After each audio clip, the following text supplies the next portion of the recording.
à tous, j'espère que vous allez bien. Nous allons parler aujourd'hui des fonctions, on va dire, on a vu une introduction, maintenant nous allons parler maintenant dans les fonctions de long en large. Et nous allons parler aujourd'hui principalement des fonctions sans paramètres. Qu'est-ce que fonction sans paramètres? Vous vous rappelez, quand on crée une fonction, c'est avec le mot function, et ensuite on lui donne un nom. On va dire par exemple salutation. Ok, ça c'est le nom de la fonction. Ensuite, il fallait lui rajouter des parenthèses comme ça. Donc, une parenthèse ouvrante, une parenthèse fermante, et ensuite des accolades. Là, on a créé une fonction salutation.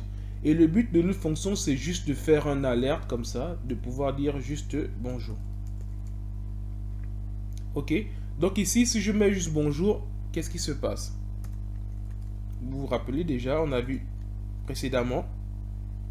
Là, maintenant, puisqu'on n'a pas appelé la fonction, c'est censé ne rien se passer. Vous voyez? Et donc ici, il ne se passe rien. Pourquoi? Parce qu'on n'a pas appelé la fonction.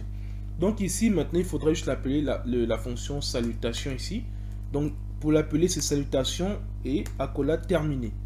On peut mettre les points virgules. Et lorsqu'on rafraîchit, qu'est-ce qu'on a? On a juste bonjour. Vous voyez? Donc, ça, c'est la création d'une fonction. Donc ici, une fonction, comme je voulais de façon simple, on décrit avec le mot function. Ensuite, le nom qu'on choisit. Et il y a avec on va dire la description de la fonction, donc le programme qu'on veut. Et après, on peut appeler la fonction du même nom que celui qu'on a choisi. Bon, ce qu'il faut aussi retenir, c'est que quand on crée le nom d'une fonction, attention, il ne faut pas utiliser les mots qui ont déjà été utilisés par JavaScript, comme par exemple alerte.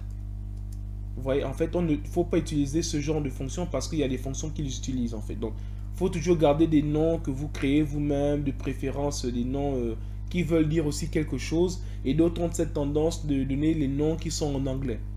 Donc, par exemple, je sais pas, hello ou quoi que ce soit.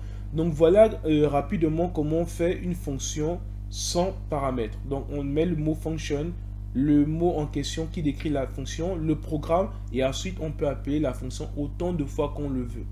Donc voilà ce que je pouvais dire rapidement sur les fonctions sans paramètres. Et maintenant, à la vidéo prochaine, nous allons parler des fonctions avec paramètres. Merci.